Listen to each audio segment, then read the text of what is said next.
Esse relato foi compartilhado por um amigo próximo chamado Henrique, alguém que sempre riu das histórias de terror e nunca acreditou em nada sobrenatural.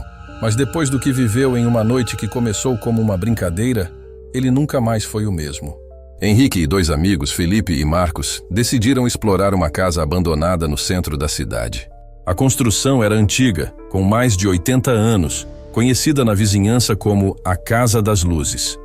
Moradores diziam que, mesmo sem eletricidade, luzes eram vistas piscando nas janelas em noites escuras. Claro, os amigos acharam que era apenas uma lenda local e combinaram de ir até lá. Eles chegaram pouco antes da meia-noite.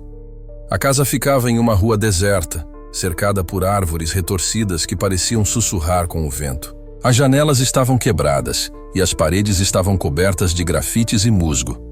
A porta da frente estava entreaberta, rangendo levemente com a brisa fria. "Isso aqui é cenário de filme de terror", Henrique brincou, mas nenhum dos amigos riu. Algo no ar parecia errado. Mesmo assim, decidiram entrar. Cada um segurava uma lanterna e Marcos também tinha uma câmera para gravar a aventura. Logo ao entrar, o grupo foi recebido por um silêncio absoluto, como se o som do lado de fora tivesse sido completamente abafado. As tábuas do chão rangiam a cada passo, e o cheiro de mofo era quase insuportável. Eles passaram pela sala principal, onde uma velha cadeira de balanço estava posicionada no centro do cômodo. Ela estava virada para uma janela quebrada, como se alguém tivesse passado horas ali observando o vazio. "Quem será que deixou isso aqui assim?" Felipe perguntou, mas ninguém respondeu.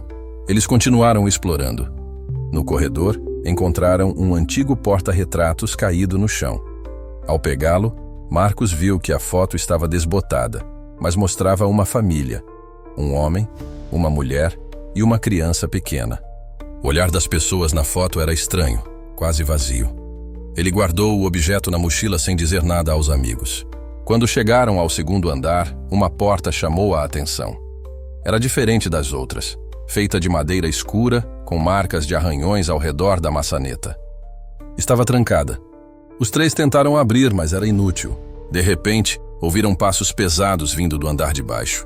Henrique olhou para os amigos, tentando não entrar em pânico. "Foi o vento", ele disse. Mas nem ele acreditava nisso. Os passos continuaram, lentos, como se alguém estivesse deliberadamente subindo as escadas. Henrique, sempre o mais corajoso, desceu primeiro. Os outros o seguiram de perto, as lanternas tremendo em suas mãos. Quando chegaram à sala principal, a cadeira de balanço estava se movendo sozinha, rangendo lentamente. Nenhum deles se atreveu a chegar perto. Felipe apontou a lanterna para o corredor. "Tem alguém aqui. Vamos sair." Ele correu até a porta de entrada e tentou abri-la, mas a maçaneta parecia presa. Foi quando ouviram um som que gelou seus ossos. Uma risada baixa e rouca, ecoando por toda a casa. "Isso não pode ser real", Marcos murmurou, enquanto Felipe puxava a porta com todas as forças. Finalmente conseguiram abri-la e saíram correndo. Mas do lado de fora, a situação ficou ainda mais estranha. Quando olharam para a casa, luzes começaram a piscar nas janelas, uma por uma. Marcos levantou a câmera, mas ela parou de funcionar.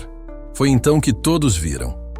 No segundo andar, atrás da janela do quarto trancado, havia uma figura escura. Estava imóvel, olhando diretamente para eles. Felipe caiu no chão, incapaz de se mover. Henrique o puxou e os três correram sem olhar para trás. Chegaram ao carro, mas ao tentar ligar o motor, ele não funcionava. "Isso não é possível", Henrique dizia enquanto girava a chave repetidamente. Foi quando Marcos percebeu algo no banco de trás. "Henrique, não se mexa", ele sussurrou. Virando-se lentamente, Henrique viu o reflexo no espelho retrovisor. A mesma figura sombria estava dentro do carro. Ele abriu a porta e correu para fora, seguido pelos amigos. Depois de minutos intermináveis, finalmente alcançaram a rua principal. Um motorista parou para ajudá-los, mas ninguém conseguia explicar o que havia acontecido. Quando voltaram no dia seguinte, a casa estava completamente diferente. Não havia sinais de grafites nem da cadeira de balanço e a porta do quarto estava aberta. Dentro, apenas uma cama velha com lençóis manchados de algo que parecia sangue seco. Desde então, Henrique nunca mais entrou em casas abandonadas. E os amigos evitam até mesmo falar sobre aquela noite. E você? Já viveu algo parecido em lugares abandonados? Conte sua história nos comentários e não se esqueça de se inscrever no canal para mais relatos assustadores como este.